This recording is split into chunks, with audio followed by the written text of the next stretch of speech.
যদি কোনো ভুল হয়ে যায় খবরদার আপনি হতাশ হবেন না।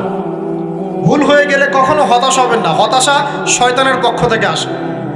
কখনো হতাশ হবেন না।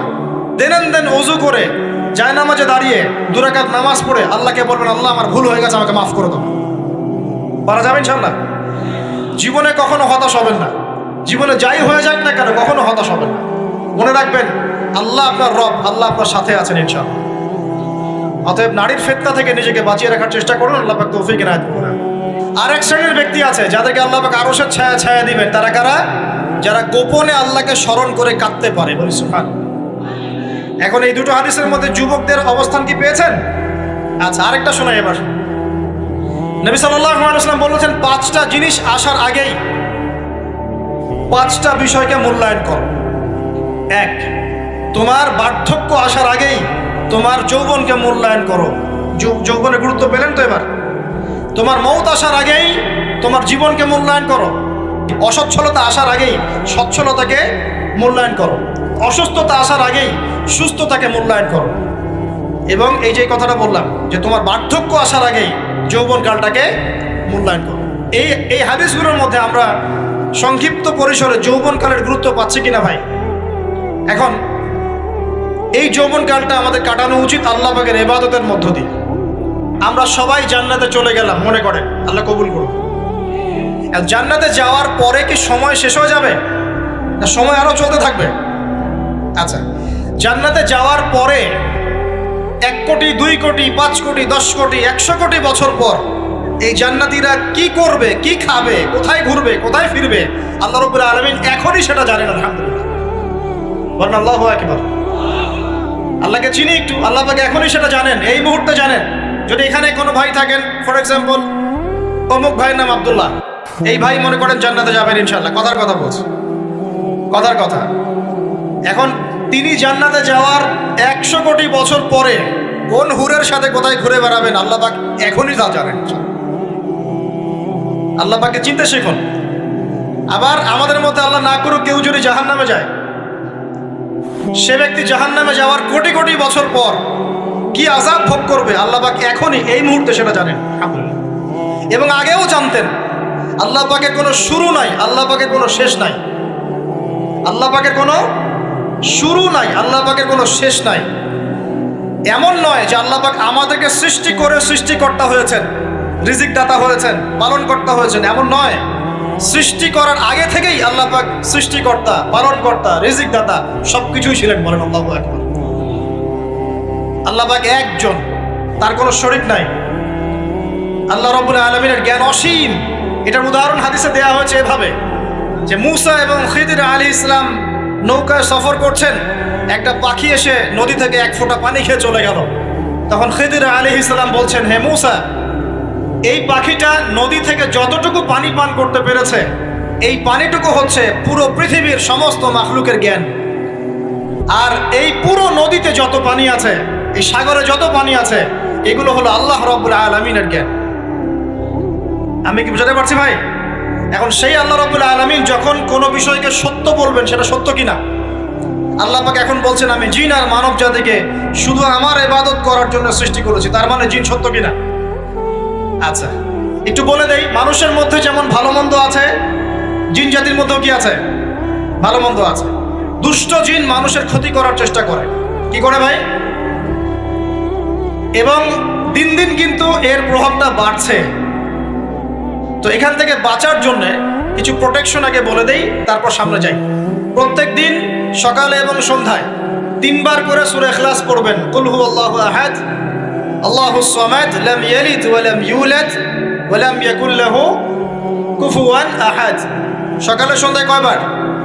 3 বার। আর 3 বার পড়বেন সূরা ফালাক, কুল আউযু বিরাব্বিল ফালাক, এই সূরা। আর 3 বার পড়বেন সূরা নাস, কুল আউযু বিরাব্বিন নাস। এটা প্রত্যেক ফরজ নামাজের পর 1 বার করে পড়বেন আয়াতুল কুরসি। আয়াতুল কুরসি কোন সূরা আছে? কত নাম্বার আয়াত? মাশাআল্লাহ, 255। আল্লাহু লা ইলাহা ইল্লা হুয়াল হাইয়ুল কাইয়্যুম, এখান থেকে শেষ। আর কি করবেন? রাতের বেলা ঘুমানোর সময় পড়বেন সূরাতুল বাকারা, এর শেষের 2টা বা 3টা আয়াত। লিল্লাহি মা ফিস সামাওয়াতি ওয়া মা ফিল আরদ, এখান থেকে ফানসুরনা আলাল কওমিল কাফিরিন পর্যন্ত। নবী সাল্লাল্লাহু আলাইহি ওয়াসাল্লাম বলেছেন, রাতের বেলা কেউ যদি সূরা বাকারার শেষের এই 2-3 আয়াত পড়ে ঘুমায়, সারা রাত আপনি যদি ইবাদতে থাকতেন যে নেকি পেতেন, এটা পড়ে ঘুমানোর ফলে সেই নেকি পাবেন ইনশাআল্লাহ। এখন বলেন দেখি, কতজনের সূরা বাকারার শেষের 3 আয়াত মুখস্থ আছে? মাশাআল্লাহ। এখন বলেন আমাকে, আল কোরআনের আলো ঘরে ঘরে কি জ্বলবে? বলেন। শোনেন, আমার কথা রাগ করেন না। আমরা তো সবাই চাই যে আল্লাহর কোরআন আল্লাহর জমিনে প্রতিষ্ঠা লাভ করুক, চাই কি না? তাহলে সবার আগে নিজের মধ্যে কোরআন কায়েম করতে হবে। কোথায়? আগে নিজের উপর কোরআন কায়েম করুন, নিজের উপর সুন্নাহ কায়েম করুন, নিজের উপর দিন কায়েম করুন, ইনশাল্লাহ দিন ঘরে ঘরে পৌঁছে যাবে। প্রত্যেক ঘরের মানুষ এই নিয়াত করতে পারি কি ইনশাআল্লাহ যে আমরা সবাই কোরআন পড়া শিখবো ইনশাআল্লাহ, কোরআনের বাছাই করা কিছু আয়াত অন্তত মুখস্থ করবো ইনশাআল্লাহ। পুরা কোরআন তোমাদেরকে মুখস্থ করতে বলছি না, হয়তো অনেকে পারবে না, যারা পেরেছে তারা সৌভাগ্যবান আলহামদুলিল্লাহ। কমপক্ষে সূরা বাকারার শেষের 3 আয়াত পারবো না ভাই? আয়াতুল কুরসি পারবো না? সূরা ফালাক, সূরা নাস, সূরা ইখলাস, সূরা কাফিরুন, সূরা হাশরের শেষের 3 আয়াত, সূরা কাহাফ এর প্রথম 10 শেষ 10 আয়াত, সূরা কাহাফ প্রথম 10 শেষ 10 আয়াত, সূরা সফফাত এর প্রথম 10 আয়াত, সূরা আর রহমান, সূরা ইয়াসিন, সূরা মুলক। এই যে কমন জিনিসগুলো, এগুলো মুখস্থ করতে পারবো না ভাই ইনশাআল্লাহ? আল্লাহ পাক সবাইকে তৌফিক দান করুন, বলি আমিন। আর এখন যারা বিয়ে শাদী করেন নাই, নিয়াত করেন যে আপনাদের ঘরে যে সন্তান আসবে, আচ্ছা সন্তানের আগে বউয়ে আসি নাকি? আচ্ছা, যারা বিয়ে শাদী করেন নাই নিয়াত করেন, দিনদার, মুত্তাকি, পরহেজগার, কোরআনওয়ালা মেয়ে ছাড়া বিয়ে করার দরকার নেই। বাস বাস বাস বাস বাস। শোনেন, এর মানে এই নয় যে খালি মাদ্রাসার মেয়েদেরকে বিয়ে করবেন, বরং এমন অনেক দিনই বোন আছেন আমাদের স্কুল কলেজ ইউনিভার্সিটিতে পড়েন, তারা অনেক বেশি দিন চর্চা করেন মাশাআল্লাহ।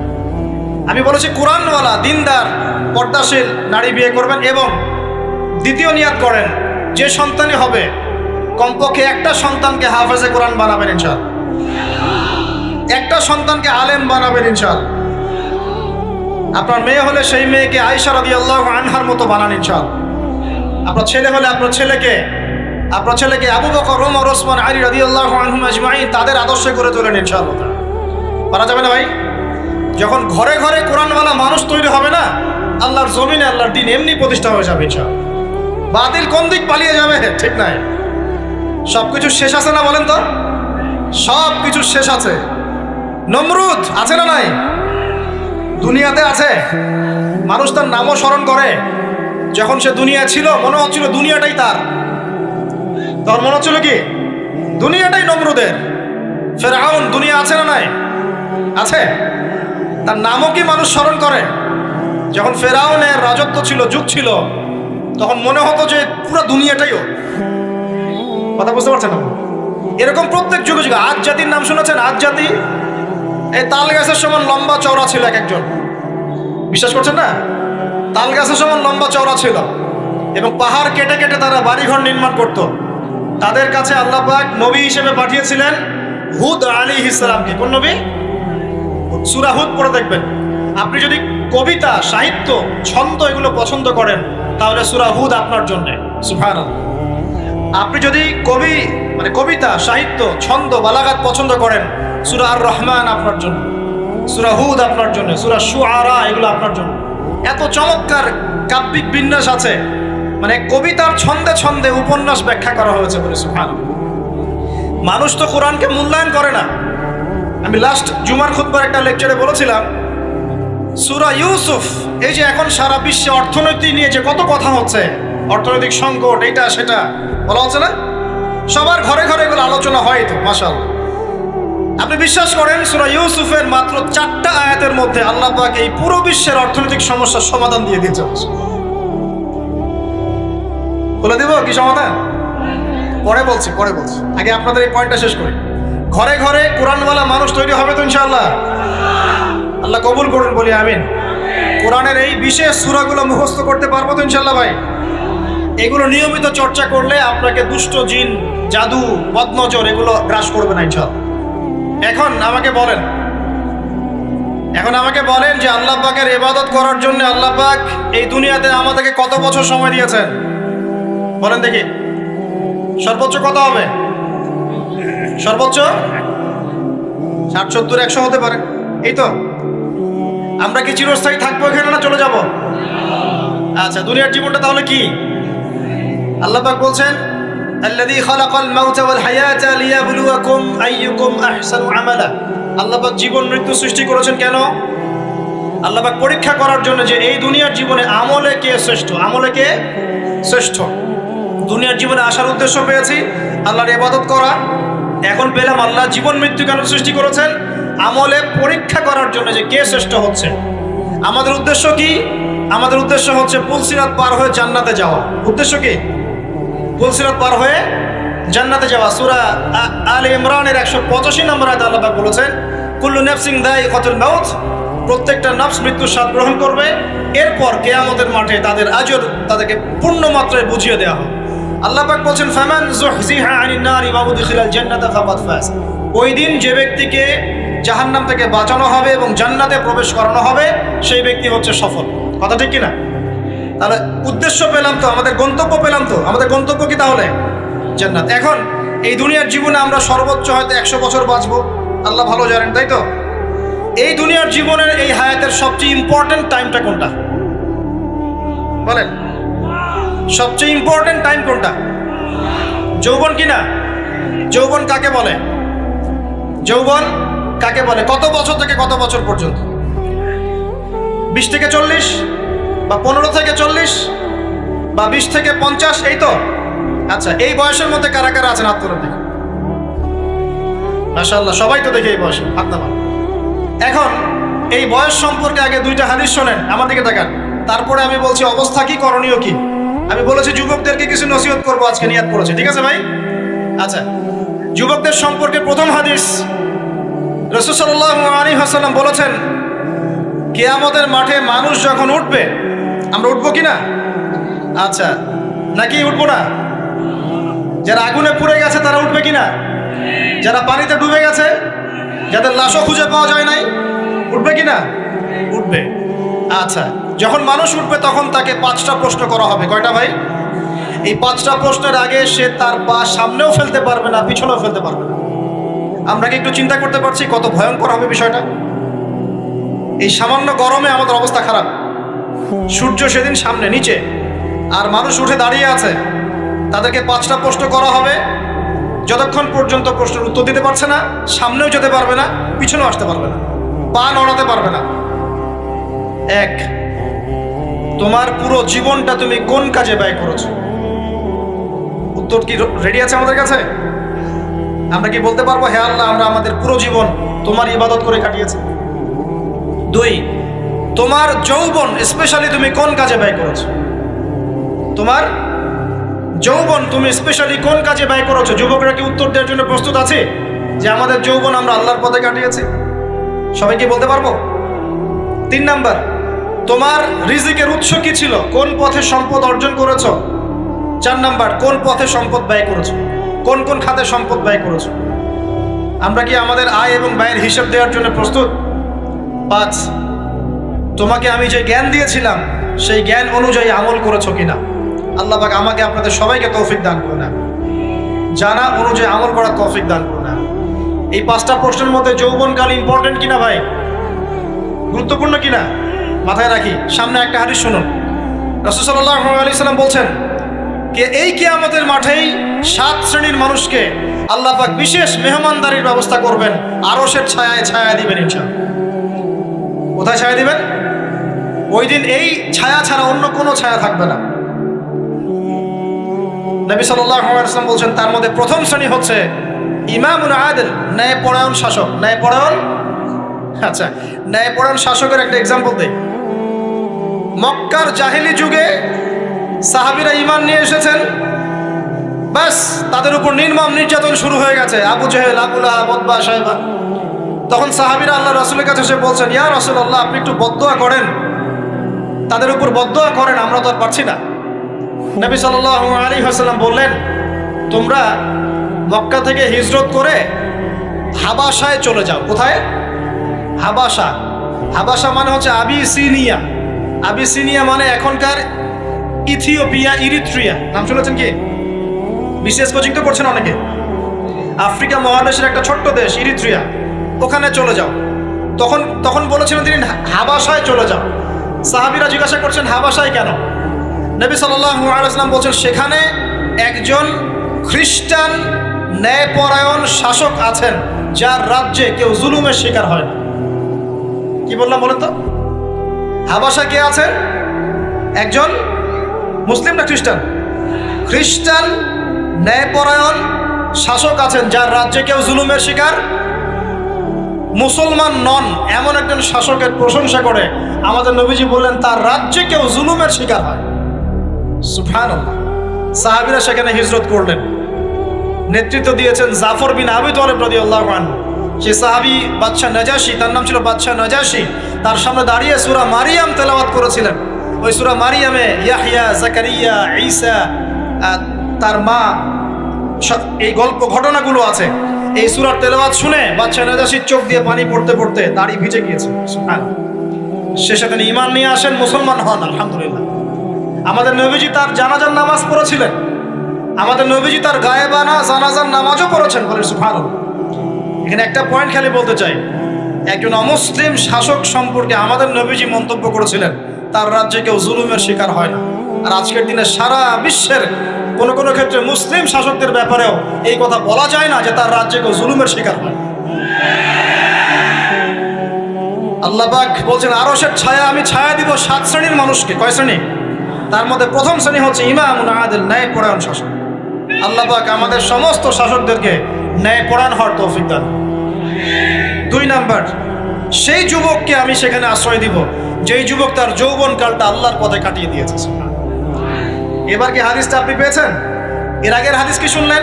পা নড়াতে পারবেন না যতক্ষণ পর্যন্ত এই প্রশ্নের উত্তর না দিচ্ছেন যৌবনকাল কোন পথে ব্যয় করেছেন। এখন যদি আল্লাহর পথে ব্যয় করেন তাহলে আরশের ছায়া ছায়া পাচ্ছেন, আলহামদুলিল্লাহ।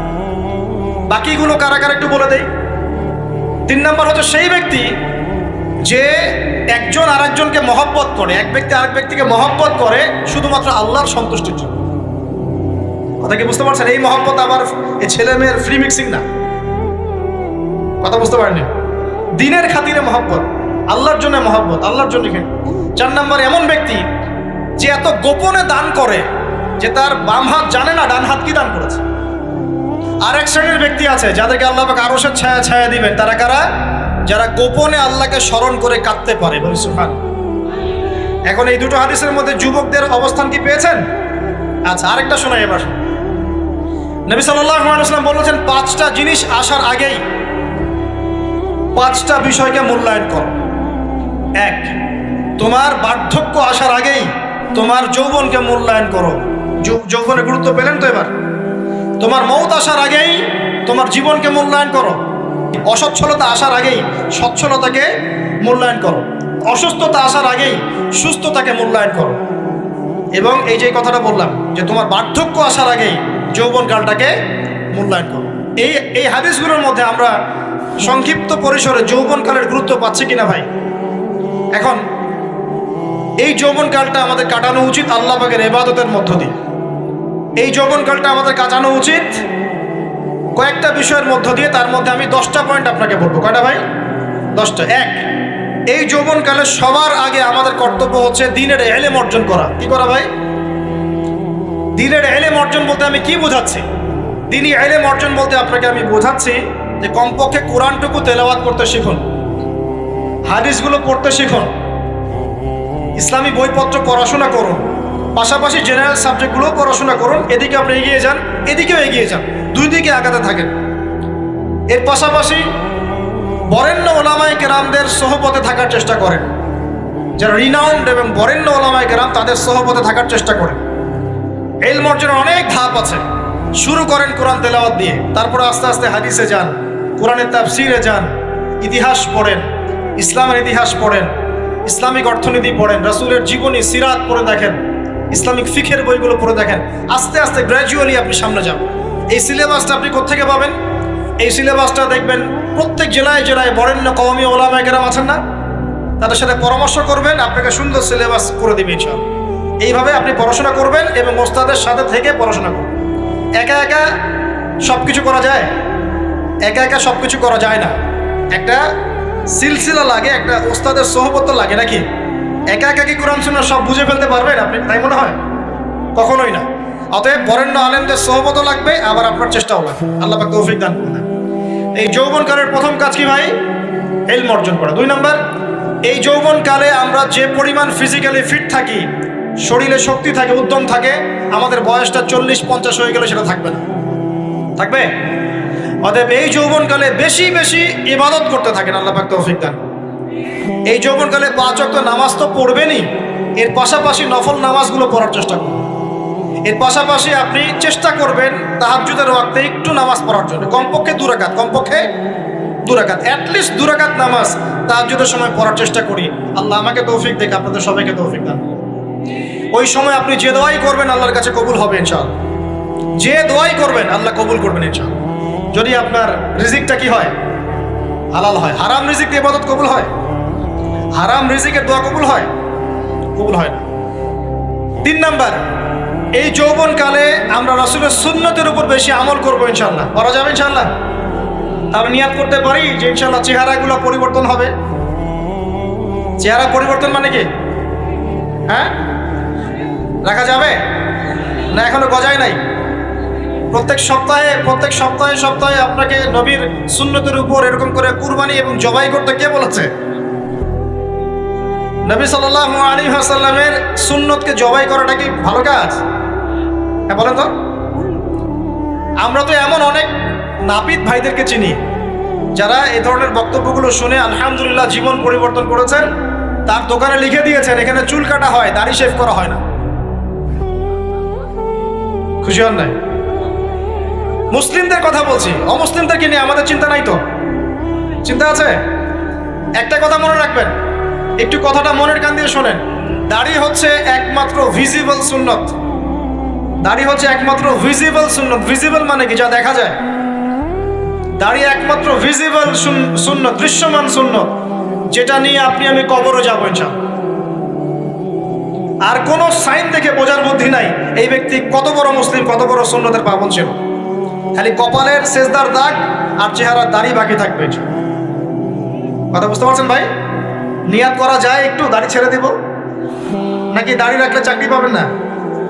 দাড়ি রাখলে মেয়ে দিবে না নাকি? তো যে মেয়ে দাড়ি রাখলে বিয়ে করতে চায় না তাকে বিয়ে করারও দরকার নাই। আর দাড়ি রাখলে যে চাকরি আপনাকে ছাড়তে হবে, চাকরিও করার দরকার নেই। চাকরির মধ্যে সব রিজিক আপনার মনে হয়?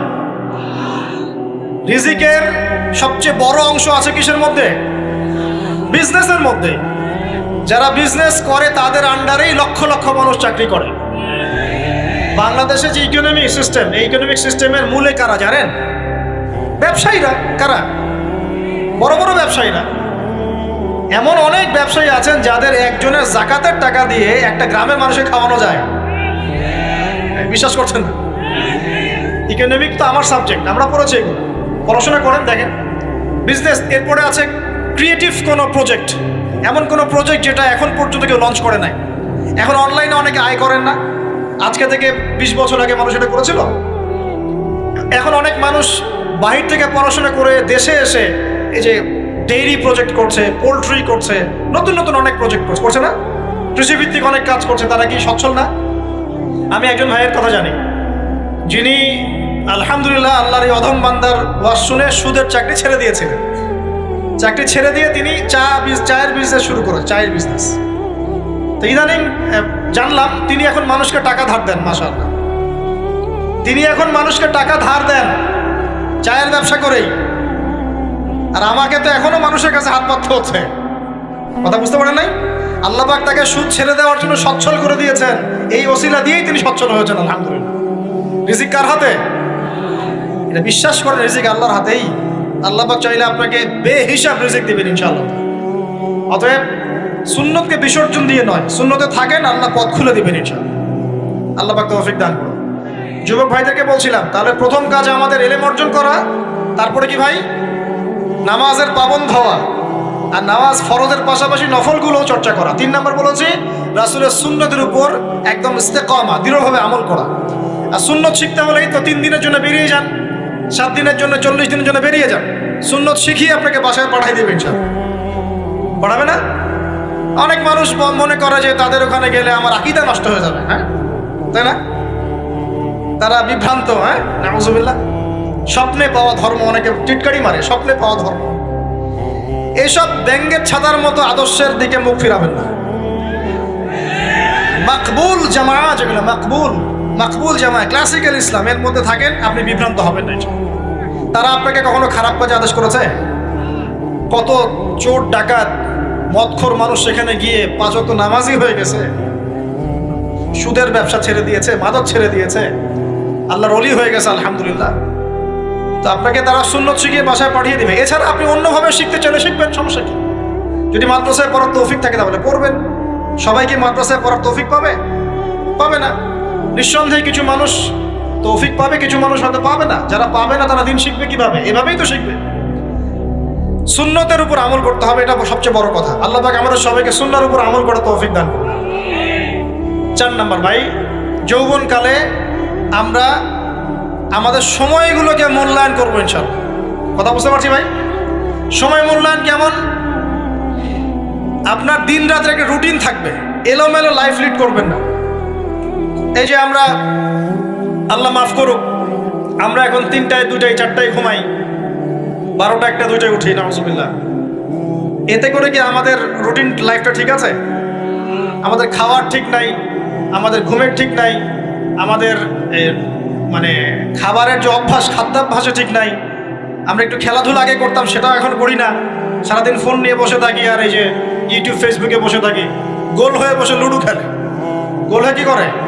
লুডো খেলে, অনলাইনে গেমস খেলে, অনলাইনে পাবজি খেলে, ফ্রি ফায়ার খেলে। আগে তো তাও ছেলে পেলে একটু ফুটবল খেলতো, ক্রিকেট খেলতো, আমরাও তো খেলেছি। ওই সময় তাও আলহামদুলিল্লাহ আমাদের ফিজিক্যাল ফিটনেস অনেক ভালো ছিল। এখন ওগুলো বাদ দিয়ে যে মানুষ পর্নোগ্রাফি দেখছে, লুডো খেলছে, পাবজি খেলছে, ফ্রি ফায়ার খেলছে, সারাদিন অনলাইনে বসে অথর্বর মধ্যে বসে আছে, এটা কি ভালো হচ্ছে? এজন্য অ্যাটলিস্ট ফজরের নামাজ পড়ে জিকির আজগার করে পড়াশোনা করে আধা ঘন্টা 1 ঘন্টা একটু খেলাধুলা করলে কি সমস্যা? একটু ফুটবল খেলেন, দৌড়াদৌড়ি করেন, জগিং করেন, একটু ব্যায়াম করেন। আল্লাহ পাক আপনাদের যৌবনে বরকত দান করুন, আমিন। এই কাজগুলো করতে হবে কিনা? ভালো না খারাপ? করেন। আর নিয়মতান্ত্রিক লাইফ লিড করবো আমরা, নিয়মতান্ত্রিক। আমার জীবনে একটা রুটিন থাকবে, এই রুটিনের বাইরে যাব না। পড়াশোনার রুটিন থাকবে, খেলার বা এক্সারসাইজ রুটিন থাকবে, খাওয়া দাওয়ার রুটিন থাকবে, দাওয়ার রুটিন থাকবে, আমি আলেম ওলামাদের কাছে যাবো, এই রুটিন থাকবে। একটা রুটিন লাইফ লিড করবেন, এলোমেলো জীবনযাপন করবেন না। আল্লাহ পাক আমাকে তৌফিক দান করুন, আপনাদের সবাইকে তৌফিক দান করুন। কয়টা বলেছি ভাই? বলেন। 6 নাম্বার, যৌবনকালে সবচেয়ে বেশি বেঁচে থাকবো নারীর ফিতনা থেকে। কি থেকে ভাই? যৌবনকালে সবচেয়ে বেশি বেঁচে থাকবো কি থেকে? একটা হাদিস বলি, নবী সাল্লাল্লাহু আলাইহি ওয়াসাল্লাম বলেছেন, মা তারাকতু বা'দি ফিতনাতান আদাররু আলা রিজালি মিনান নিসা। আমি আমার পরে, নবীজি বলছেন, আমি আমার পরে পুরুষদের জন্য নারীদের চেয়ে ভয়ঙ্কর কোনো ফিতনা রেখে যাই নাই। কেমন ফিতনা? আপনি একটু অনেস্টলি বলেন তো দেখি, যে আমরা যারা পর্নোগ্রাফিতে টুকটাক আসক্ত বা এ ধরনের অনলাইনে বা অফলাইনে এই ধরনের হারাম সম্পর্কের সাথে আছি, মন থেকে কি আপনি ফিল করেন যে আল্লাহ আপনার সাথে আছেন? বলেন তো দেখি, অনেস্টলি বলেন। আপনি যখন নামাজ পড়ে বাসায় ফিরে যান, ফিরে যেতে যেতে যদি আপনার চোখে খারাপ কিছু পড়ে, আপনার মনের নূরটা নষ্ট হয়, আপনি বুঝতে পারেন না? বুঝতে পারেন না? যখন আপনি এরকম হারাম কোনো সম্পর্কে আছেন, নাউজুবিল্লাহ, আপনার মনটা যে শক্ত হয়ে গেছে, আপনি বুঝতে পারেন না? আল্লাহর ওয়াস্তে নারী জাতির ফিতনা থেকে সর্বোচ্চ দূরত্ব অবলম্বন করবেন। আল্লাহ পাক তৌফিক দান করুন। কি করবো তাহলে আমরা? ওই যে বলেছি, হালাল সম্পর্ক করতে পারলে হালাল, যদি করতে না পারি সবর করবেন। কি করবেন? সবর করবেন, ভালো কাজে ব্যস্ত থাকবেন, বেশি বেশি রোজা রাখবেন। কি করবেন?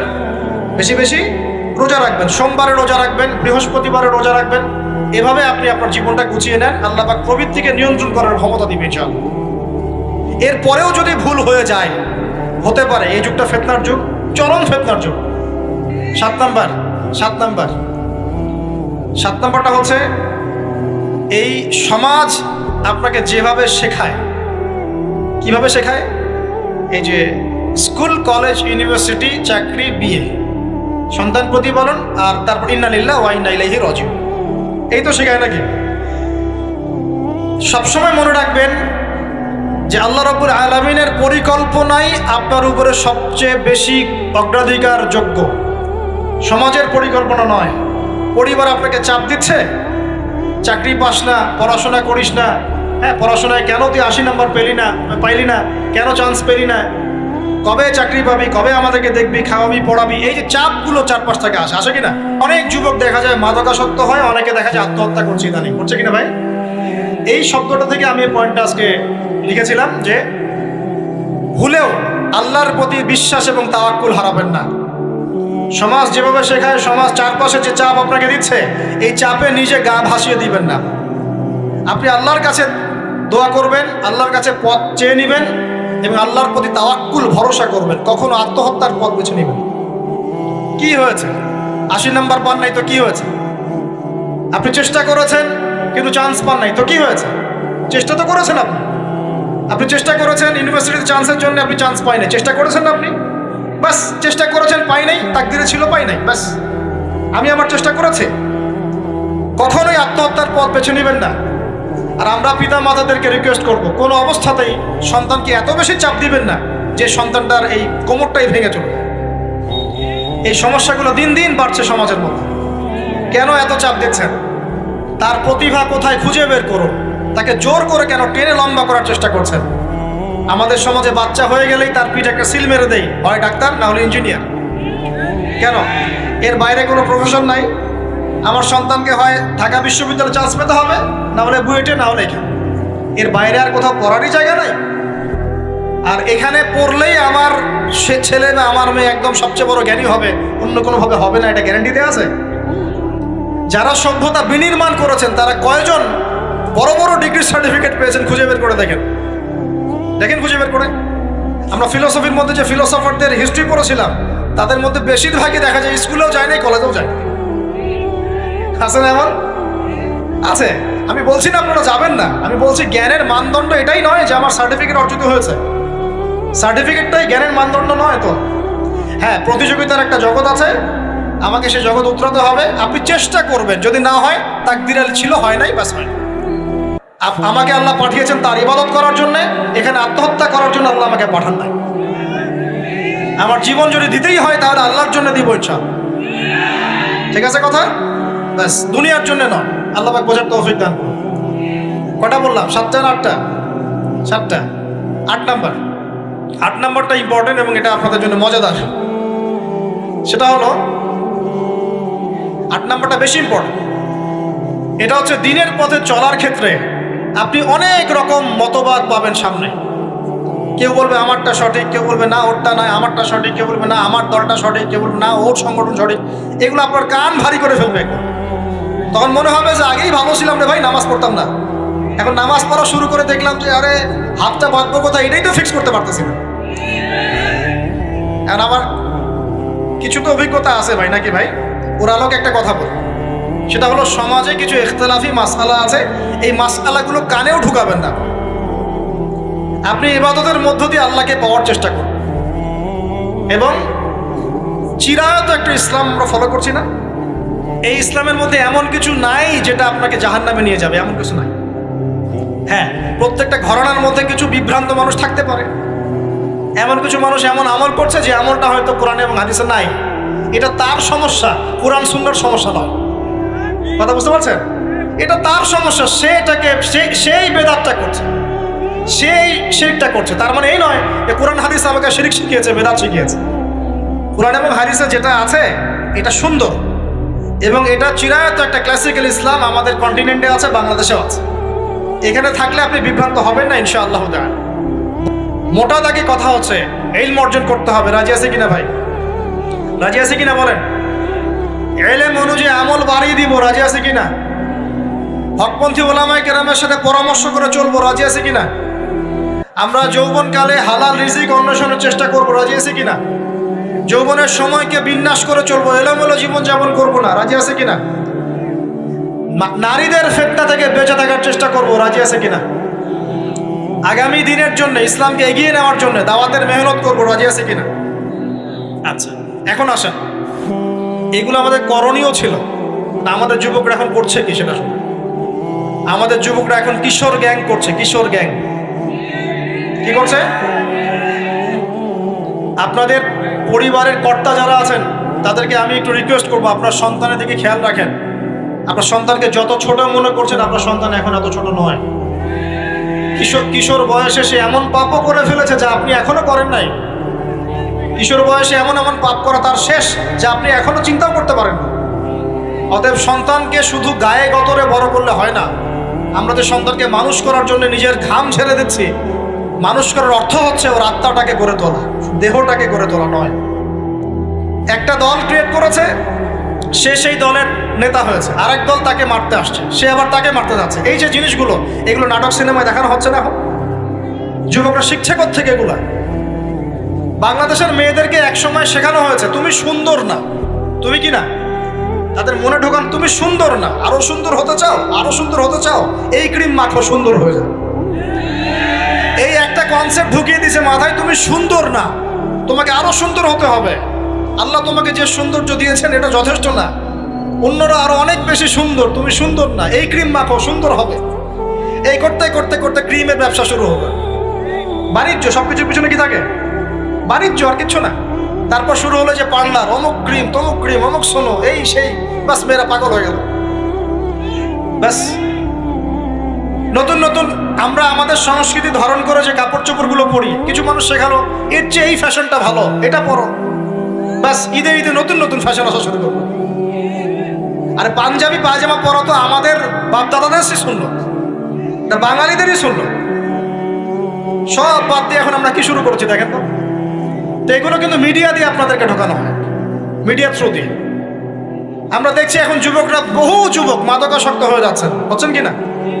কিসের এত হতাশা ভাই? কি হয়েছে? আপনার গার্লফ্রেন্ড আপনাকে ছেড়ে চলে গেছে? তা গেছে না হয়তো, কি হয়েছে ভাই? কি হয়েছে? গার্লফ্রেন্ড ছেড়ে চলে গেছে তো কি হয়েছে? আল্লাহ পাকের জমিনে কি মেয়ের অভাব নাকি? 40 জন নারীর দায়িত্ব একটা ছেলেকে নিতে হবে সে জামানায়, মানে মা, বোন, ফুপু, খালা, স্ত্রী, এই সব মিলে 40 জন কাঁধে উঠে যাবে। এখন ঘরে ঘরে মেয়েদের সংখ্যা বাড়ছে না? নবীজি বলেছেন শেষ জামানায় মেয়েদের সংখ্যা বাড়বে, ছেলেদের সংখ্যা কমবে।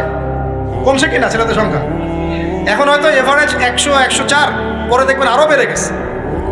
শুধু আমেরিকার হিস্ট্রি ঘেটে দেখেন, ওখানে ছেলে মেয়ের অনুপাতটা কেমন, কমছে সব জায়গাতে, আরো সামনে কমবে। তো একজন গার্লফ্রেন্ড আপনাকে ছেলে চলে গেছে, ব্যাস জীবনটা উৎসর্গ করে দিতে হবে তার জন্য? এখন কি ফেন্সিডিল, গাঁজা, ইয়াবা এগুলো সেবন করতে হবে? আপনাকে কে সৃষ্টি করেছেন ভাই? কি উদ্দেশ্যে? প্রথমে কি একটা বলেছে, কি উদ্দেশ্যে? আমাকে আল্লাহ পাঠিয়েছেন দুনিয়াতে নামাজ পড়তে, রোজা রাখতে, দিনের প্রচার করতে, দিনের জ্ঞান অর্জন করতে, এই তো। তা আমি একজন মেয়ের জন্য জীবন নষ্ট করে দিব কেন? আমি তাহলে আল্লাহর কাছে কি মুখ দেখাবো, আর নবীর কাছে কি মুখ দেখাবো? ওখানে গিয়ে বলবো আল্লাহ আমি আমার অমুক প্রেমিকার জন্য আশায় হয়ে একদম জীবন দিয়ে দিয়েছি, আত্মহত্যা করেছি? গেছে ভাই, যাইতে দেন।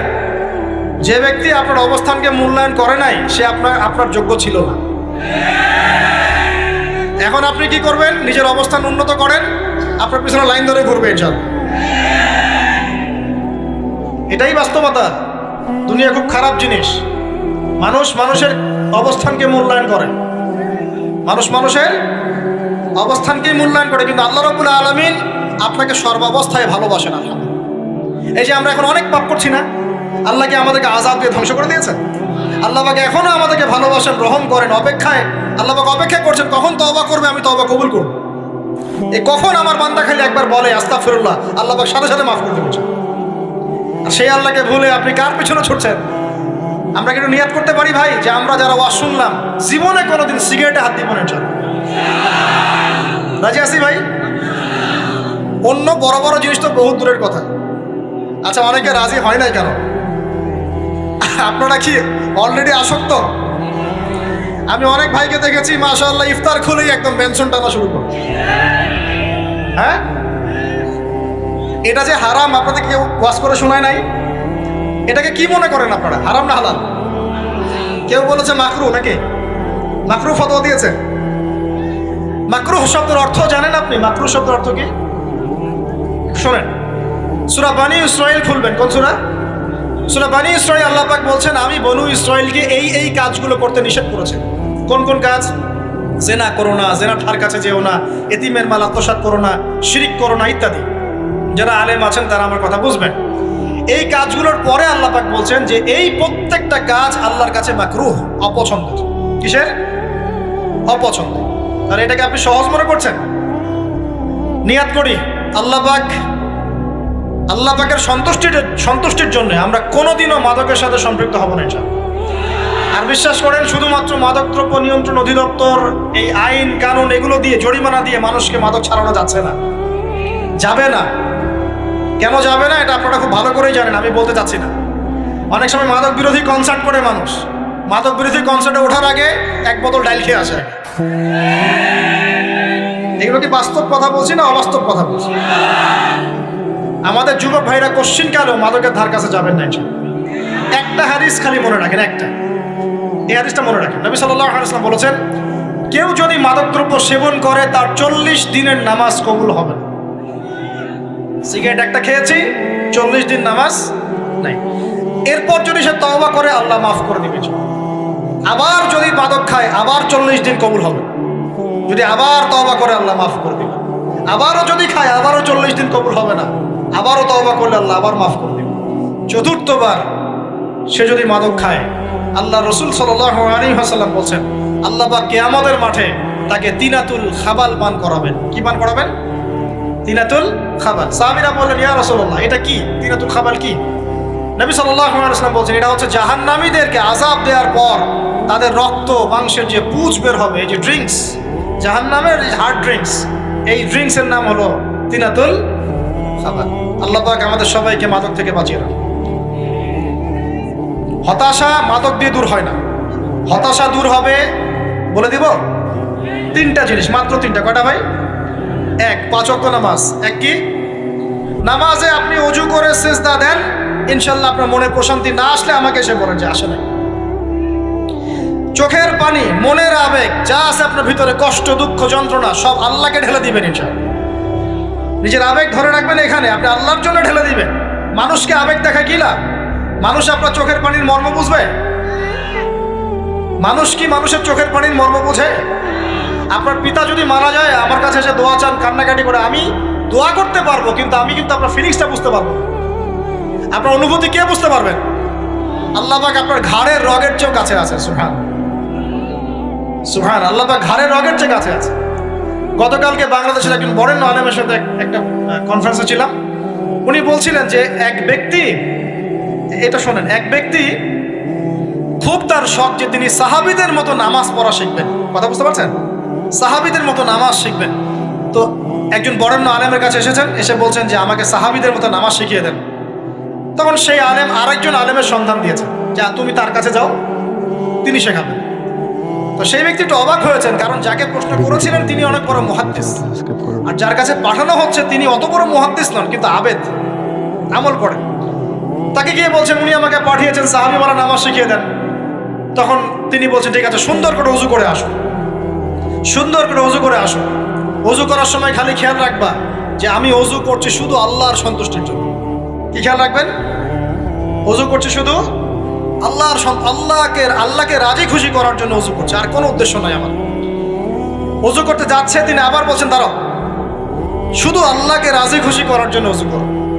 আবার শুরু করছেন, আবার বলছেন শোনো, শুধু আল্লাহকে রাজি খুশি করার জন্য ওযু করো। এভাবে বলতেই আছেন। নামাজে দাঁড়িয়েছেন, দাঁড়ানোর আগে বলছেন শোনো, শুধু আল্লাহকে রাজি খুশি করার জন্য নামাজ পড়ো। বলতেই আছেন। এক পর্যায়ে সে ব্যক্তি নামাজ শুরু করলো। নামাজে মনোযোগ এদিক ওদিকে যায়, আর তার মাথায় এটা আসে, এই শুধু আল্লাহকে রাজি খুশি করার জন্য আমাকে নামাজ পড়তে হবে, শুধু আল্লাহকে রাজি খুশি করার জন্য নামাজ পড়তে হবে। এই চিন্তা তার মনের মধ্যে ঘুরপাক খাচ্ছে। এভাবে নামাজটা সে শেষ করে চিন্তা করছে যে নামাজ তো পুরোপুরি মনোযোগ দিতে পারলাম না।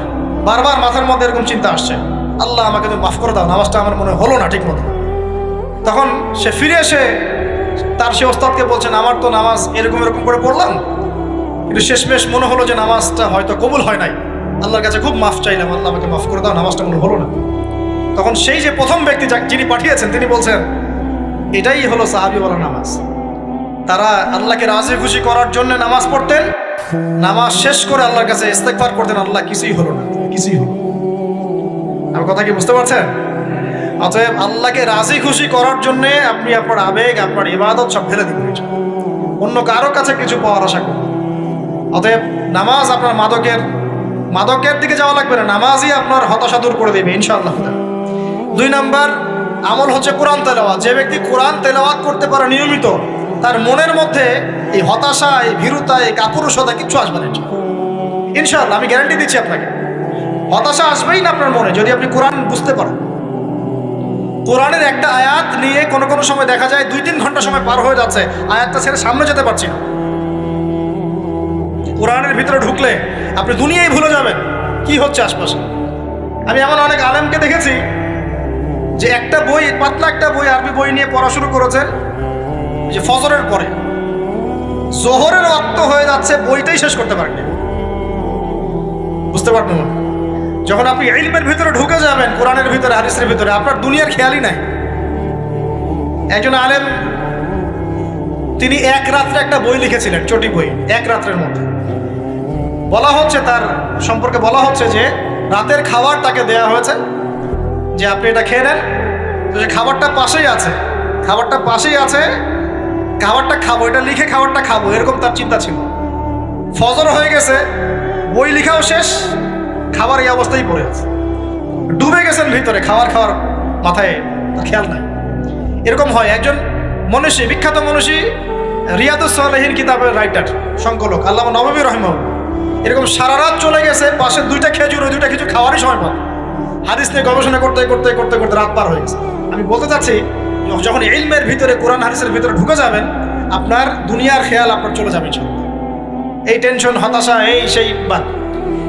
তখনই আল্লাহ পাক আপনাকে তার পক্ষ থেকে রহমত দিবেন, বরকত দিবেন, আল্লাহ আপনার দুনিয়ার কাজগুলো করে দিবেন ইনশাআল্লাহ। তখন দেখবেন কেউ আপনার দুনিয়ার ওই কাজটা করে দিয়েছে, কেউ ওই কাজটা করে দিয়েছে, কেউ বাসায় খাবার পাঠিয়ে দিয়েছে, আল্লাহ পাকই এগুলো করাই দিবেন ইনশাআল্লাহ। তো প্রিয় ভাইরা, মাদকে যাবো না আল্লাহর কাছে আসবো? 2 নাম্বার কোরআন তেলাওয়াত, 3 নাম্বার আল্লাহর জিকির। 3 নাম্বার কি ভাই? আল্লাহর জিকির। চলতে ফিরতে সব সময় মুখ চলতে থাকবে, মুখ না চললেও মনে মনে মন তাজা থাকবে, মনে মনে জিকির হতে থাকবে। মনে মনে জিকির করতে পারেন, মুখ নড়বে না, কিন্তু মনে মনে আপনার একটা জিকির হতে থাকবে। সুবহানাল্লাহ, আলহামদুলিল্লাহ, লা ইলাহা ইল্লাল্লাহ, আল্লাহু আকবার। পারা যাবে? পারে। মানুষের মন কখনো চুপ করে থাকে না, কিন্তু মানুষের মন অলওয়েজ কিছু না কিছু চিন্তা করতে থাকে না, যতক্ষণ না ঘুমায় মানুষ। তো প্রিয় ভাইরা, বেশি বেশি জিকির করব, সুবহানাল্লাহ, আলহামদুলিল্লাহ, লা ইলাহা ইল্লাল্লাহ, আল্লাহু আকবার, লা হাওলা ওয়ালা কুওয়াতা ইল্লা বিল্লাহ, এগুলো চলতে থাকবে। আল্লাহ পাক তৌফিক দান করুন। আমরা আমাদের সমাজে যুবকদেরকে এরকম টিকটকে দেখছি, অনলাইনে আসক্ত দেখছি, জেনায় আসক্ত দেখছি, পর্নোগ্রাফিতে আসক্ত দেখছি। আমরা দেখছি আমাদের যুব সমাজকে মাদকে আসক্ত, কিশোর গ্যাংয়ে আসক্ত। এইগুলো কি আমাদের কাম্য ছিল ভাই? আমাদের কাম্য ছিল? এই অবস্থায় কি যুব সমাজ আল্লাহ পাকের দিনের পতাকা হাতে নিয়ে আল্লাহর জমিনে দিন কায়েম করতে পারবে কিনা, একটু আমাকে উত্তর দেন দেখি। এখন এই অবস্থায় পারবে? অতএব অবস্থার উন্নতি করতে হবে কিনা, উন্নতির জন্য রাজি আছি কিনা ইনশাআল্লাহ? আমরা চাই কি আল্লাহ পাকের দিনটা আল্লাহর জমিনে প্রতিষ্ঠা লাভ করুক, আল্লাহর দিন সবার ঘরে ঘরে পৌঁছে যাক, আল্লাহ পাকের দিনের যে সৌন্দর্য সবাই সেটাই, এই সৌরভটা সবাই পাক। আমরা চাই কিনা সমাজে শান্তি প্রতিষ্ঠা হোক, আবার সেই রাসূলের মতো যুগ চলে আসুক? আমরা চাই কিনা? অতএব আমাদের সবাইকে যৌবনের এই প্রলোভনগুলো থেকে বেরিয়ে এসে আল্লাহ পাকের ইবাদতে আত্মনিয়োগ করতে হবে। আল্লাহ পাক আমাদের সবাইকে তৌফিক দান করুন, বলি আমিন। আমাদের সবাইকে আল্লাহ রাব্বুল আলামিন কোরআন এবং হাদিসের গভীর জ্ঞান অর্জন করার তৌফিক দান করুন, বেশি থেকে বেশি ইবাদত করার তৌফিক দান করুন। আল্লাহ পাক সবাইকে হারাম সমস্ত রিজিক থেকে বাঁচিয়ে রাখুন, জেনা, ব্যভিচার এবং নারীর ফিতনা, মাদক থেকে আল্লাহ বাঁচিয়ে রাখুন। আল্লাহ পাক আমাদের সবাইকে হালাল রিজিক, হালাল সম্পর্ক যথেষ্ট করে দিন। আল্লাহ পাক আমাদের সবাইকে যেন দিনের দাওয়াতের মেহনত করার তৌফিক দান করেন এবং আলেম ওলামার সাথে পরামর্শ করে দিন শেখার এবং বোঝার তৌফিক দান করেন। আর লেকচার শেষ করার আগে 2টো বিষয় বলে শেষ করছি, একটু মনোযোগ দিন। একটা হচ্ছে আমাদের যুবতী দিনী বোনদের জন্য। এখানে বোনরা আছেন না? আছেন কি না? দিনী বোনরা আছেন? একটা নসিহত দিনী বোনদের জন্য আমি একটা নসিহত করতে চাচ্ছি, একটা নসিহত। আমার এই একটা নসিহত একটু মন দিয়ে শুনুন প্রিয় দিনী বোন। রাসূলুল্লাহ সাল্লাল্লাহু আলাইহি ওয়াসাল্লাম আমাদের দ্বীনি বোনদের জন্য জান্নাতে যাওয়ার একটা ফর্মুলা বলে দিয়েছেন। আমি কি বলবো সেটা? আচ্ছা, রাসূলুল্লাহ সাল্লাল্লাহু আলাইহি ওয়াসাল্লাম বলেছেন আমাদের দ্বীনি বোনেরা, আমাদের মায়েরা, এই নারী জাতি মাত্র 4টা কাজ করলে জান্নাতের যে কোনো দরজা দিয়ে ইচ্ছা প্রবেশ করতে পারবে। খুশি হন নাই? কয়টা কাজ? মাত্র 4টা। এক, যদি আমাদের দ্বীনি বোনেরা 5 ওয়াক্ত নামাজটা ওয়াক্ত মতো পড়ে, আল্লাহ পাক তৌফিক দান করুন, বলি আমিন। 2 নাম্বার, যদি তারা রমাদান মাসের রোজাটাকে ঠিক মতো আদায় করতে পারে। 1 নাম্বার 5 ওয়াক্ত নামাজ ঠিকঠাক আদায় করা, 2 নাম্বার রমজান মাসে সওম রাখা, 3 নাম্বার তাদের লজ্জাস্থানের হেফাজত করা, মানে শরঈ পর্দা মেনটেন করা, শরঈ পর্দা মেনটেন করা। এবং আমি বলে দেই, চেহারাটা আপনাদের পর্দার অন্তর্ভুক্ত। এটা নিয়ে অনেক বাকবিতণ্ডা হয় না সমাজে, চেহারা দেখানো যাবে কি যাবে না ইত্যাদি। চেহারা আপনার পর্দার অন্তর্ভুক্ত বিষয়, ফুল স্টপ। এর উপরে ফতোয়া অনেকভাবে দিচ্ছে, কিন্তু বরেণ্য উলামায়ে কেরামের কিতাবগুলো ঘাটাঘাটি করেন, তাদের ফতোয়া হচ্ছে চেহারা আপনার পর্দার অন্তর্ভুক্ত বিষয়, চেহারা ঢেকে রাখবেন, আল্লাহ পাক তৌফিক দান করুন। চোখ থাকবে খোলা, ঠিক আছে। 4 নাম্বার, স্বামীর আনুগত্য করতে হবে। স্বামীর আনুগত্য, এই যে আনুগত্য শব্দ শুনলেই মানুষের একটা মানে নেগেটিভ ধারণা তৈরি হতে পারে। স্বামীর আনুগত্য মানে কি আমি তার দাসত্ব করব? আনুগত্য মানে, প্রিয় দ্বীনি বোন, আনুগত্য মানে দাসত্ব নয়। আনুগত্য মানে কোরআন সুন্নাহর যে বিধানগুলো আপনার স্বামী আপনাকে পালন করতে বলবে, আপনি সেগুলো করবেন, আপনি করতে বাধ্য। কিন্তু স্বামী যদি কোরআন সুন্নাহর বাইরে কিছু করতে বলে, সেটা মানতে আপনি বাধ্য নন। স্বামী যদি আপনাকে বলে যে সুদ খাও, এই যে সুদী এনজিওতে আসো, নাম লেখাও। স্বামী যদি আপনাকে বলে যে আসো বেপরদায় বাইরে যাই, সাজুগুজু করে বের হও, চলো ঘুরে আসে বেপরদায়। স্বামী যদি বলে দেবরকে একটু খাবারটা দিয়ে আসো, আমার অফিসের কলিগ আসছে, খাবার পরিবেশন করো, আসো ডাইনিংয়ে আসো। এই যে হারাম কাজ, বেপরদার আদেশ করছে, সুদের আদেশ করছে, আপনি সেগুলো পালন করবেন। কিন্তু হালাল বৈধ যে কোনো বিষয় আপনি স্বামীর আনুগত্য করবেন, এটা আপনার উপর ফরজ। এই 4টা কাজ যদি আপনি করতে পারেন, জান্নাতের যে কোনো দরজা দিয়ে ইচ্ছা আপনি প্রবেশ করতে পারবেন ইনশাআল্লাহ। আল্লাহ পাক আমাদের দ্বীনি বোনদেরকে এই 4টা কাজ করার তৌফিক দান করুন। আমাদের সবাইকে আল্লাহ পাক জান্নাতের জন্য কবুল করুন, বলি আমিন। আর একটা বিষয় বলতে চাচ্ছিলাম, সেটা হলো ওই যে প্রথমে বলেছি যে সূরা ইউসুফের সেই সমাধানটা বলবো কি না? আচ্ছা, সূরা ইউসুফটা ইনশাআল্লাহ আমি আরেকদিন পুরো সূরাটা সংক্ষিপ্ত করে আলোচনা করব ইনশাআল্লাহ। যদিও একটা লেকচারে সম্ভব হবে বলে মনে হচ্ছে না আমার কাছে, 2টা বা 3টা লেকচারে নিয়ে আসবো ইনশাআল্লাহ। তবে আজকে একটা চিস্ট খালি বলছি। ইউসুফ আলাইহিস সালামের জীবনটা খুবই ট্র্যাজেডিপূর্ণ। নবীর পরিবার থেকে ভাইদের শত্রুতায় ওই যে কূপে চলে গেলেন, কূপ থেকে চলে আসলেন মিশরের বাজারে, সেখান থেকে বিক্রি করে দেওয়া হলো তাকে, রাজা তাকে কিনে নিলেন। তারপরে সেখানে তিনি বড় হতে লাগলেন রাজপ্রাসাদে। তারপরে ওই যে রাজার কি স্ত্রী তাকে জেনার জন্য আহ্বান করেছিল, সেখান থেকে তিনি জেলখানায় চলে গেলেন। আবার জেলখানা থেকে আবার মিশরের খাদ্য মন্ত্রণালয়ের দায়িত্ব পেলেন। তারপরে তিনি মিশরের শাসকের দায়িত্ব পেয়ে গেছেন, তাই তো? আচ্ছা, এর মধ্যে একটা জায়গা খালি বলবো আজকে। টপিকটা কি দিবা তোমরা? টপিকটা হচ্ছে চলমান বৈশ্বিক অর্থনৈতিক সংকটে ইউসুফ আলাইহিস সালামের সমাধান। মনে থাকবে? চলমান এই বৈশ্বিক অর্থনৈতিক সংকটে ইউসুফ আলাইহিস সালামের সমাধান কিছু। ইউসুফ আলাইহিস সালাম জেলখানায়, কোথায় বলেন তো? জেলখানায়। তখন 2জন ব্যক্তি তাকে বলছে, ইউসুফ, আমরা 2জন দুটো স্বপ্ন দেখেছি, তুমি কি স্বপ্নের ব্যাখ্যা দিতে পারবে? আমরা তোমাকে সত্যবাদী বলে মনে করি। ইউসুফ আলাইহিস সালাম বলছেন, খাবার আসার আগেই তোমাদেরকে স্বপ্নের ব্যাখ্যা দিন। একজন বলছে, আমি দেখলাম আমার মাথায় রুটি রাখা আছে, আর পাখি এসে রুটির থেকে খেয়ে ফেলছে। আমার কথা বুঝতে পারছেন কিনা ভাই? আচ্ছা, 2 নাম্বার, দ্বিতীয় ব্যক্তি বলছে, আমি দেখলাম আমি শরাব পান করাচ্ছি আমার মনিবকে। কথা বুঝতে পারছেন? এখন ইউসুফ আলাইহিস সালাম বলছেন, তুমি যে শরাব পান করাচ্ছ মনিবকে, তোমাকে অতি সত্বর মুক্তি দেওয়া হবে ইনশাআল্লাহ। আর যার মাথার উপর থেকে রুটি খেয়ে নেওয়া হচ্ছে, তাকে শুলদণ্ড দেওয়া হবে, মৃত্যুদণ্ড দেওয়া হবে। কি বললেন? একজনকে দেওয়া হবে মৃত্যুদণ্ড, একজন কি হবে? ছাড়া পাবে। আর যাকে মনে হলো যে এই ছাড়া পাবে, ইউসুফ আলাইহিস সালাম বললেন, তুমি যখন ছাড়া পাবে, তোমার মনিবের কাছে, মালিকের কাছে আমার কথা বলো, আমার কথা আলোচনা করো। কিন্তু শয়তান তাকে ভুলিয়ে দিল, সে আর কথা বলতে পারল। আরো কয়েক বছর চলে গেল, ইউসুফ আলাইহিস সালাম তখনও জেলেই আছে। একদিন এই রাজা স্বপ্ন দেখলেন। কি স্বপ্ন দেখলেন? যে 7টা পাতলা পাতলা গাভী, মোটা মোটা 7টা গাভীকে খেয়ে ফেলছে। 7টা কি গাভী? জীর্ণ শীর্ণ গাভী 7টা মোটা তাজা গাভীকে খেয়ে ফেলছে। আর দেখলেন 7টা সবুজ শীষ। শীষ বোঝেন কিনা? ধানের শীষ না, আবার সবুজ শীষ। আর দেখছেন এই যে শীষ মরে গেলে যেমন দেখায় না একটা রং, এরকম শীষ। এখন রাজা খুব চিন্তিত হয়ে পড়লেন যে আসলে এই স্বপ্নের কি ব্যাখ্যা। তিনি সবাইকে ডেকে বললেন, স্বপ্নের ব্যাখ্যা কি তোমরা জানো? তখন রাজ্য পরিষদের এই যে এমপি মন্ত্রী যারা আছে তারা বলছে, না এটা কি স্বপ্ন, এটা একটা বাজে স্বপ্ন, উদ্ভট স্বপ্ন, আমরা এটার মানে জানি না। আমরা হলো তাই তো বলতাম নাকি ভাই? কিন্তু ওই ব্যক্তি স্মরণ হয়ে গেল যে ছাড়া পেয়েছে, আরে ইউসুফ তো স্বপ্নের ব্যাখ্যা দিতে পারে। দৌড়ে গেলেন তিনি জেলখানায়। ইউসুফ আইয়ুহা সিদ্দিক, হে সত্যবাদী নবী ইউসুফ, আমাকে কি এই স্বপ্নের ব্যাখ্যা বলতে পারবেন? 7টা জীর্ণ শীর্ণ গাভী 7টা মোটা তাজা গাভীকে খেয়ে ফেলছে।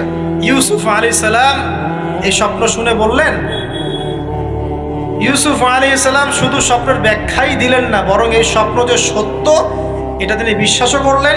এই স্বপ্ন একটা সমস্যাকে নির্দেশ করছে এটাও বুঝে ফেললেন। এই সমস্যার সমাধানও তিনি দিয়ে দিলেন। বলেন সুবহানাল্লাহ। আমার কথা বলছেন, ইউসুফ আলাইহিস সালাম স্বপ্নের ব্যাখ্যা দিচ্ছেন না, বরং স্বপ্নটা যে সত্য তিনি মেনে নিচ্ছেন এবং এই স্বপ্নের ফলে একটা সামনে খারাপ সময় আসতে যাচ্ছে এটা তিনি বিশ্বাস করছেন এবং এর সমাধান তিনি জাতিকে দিচ্ছেন। ইউসুফ আলাইহিস সালাম বলছেন, তোমাদের সামনে 7 বছর দুর্ভিক্ষ হবে। কি হবে বলেন? 7 বছর। সারা বিশ্বের অর্থনৈতিক প্রেক্ষাপটে একটু বিবেচনা করেন তো, যে আমরা একটা খারাপ সময়ের দিকে যাচ্ছি না আস্তে আস্তে, এবং নীরব একটা দুর্ভিক্ষ সারা ওয়ার্ল্ডে চলছে না? করোনার সময় ছিল, ওই সময় একটা সমস্যা ছিল, ইউক্রেন রাশিয়ার ইস্যু ছিল, আরও অনেক ইস্যু আছে, শুধু এগুলো ইস্যু নয়।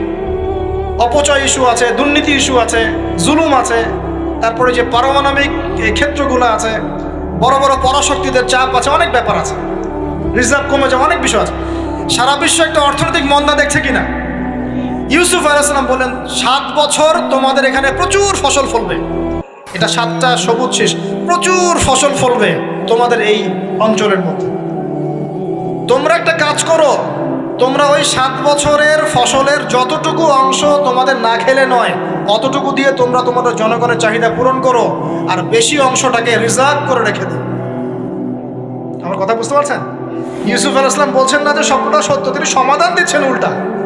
এটা তো হবে সামনে, স্বপ্ন সত্য মিথ্যা তো দূরের কথা, এটা সামনে হতে যাচ্ছে।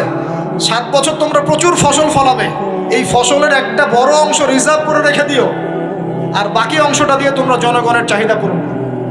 মানে অপচয় করা যাবে না, যাবে কোনো সম্পদ অপচয় করা যাবে। এরপর তোমাদের সামনে আসবে 7টা বছর দুর্ভিক্ষের বছর, আকাশ বৃষ্টি বন্ধ করে দেবে। আকাশ কি করবে?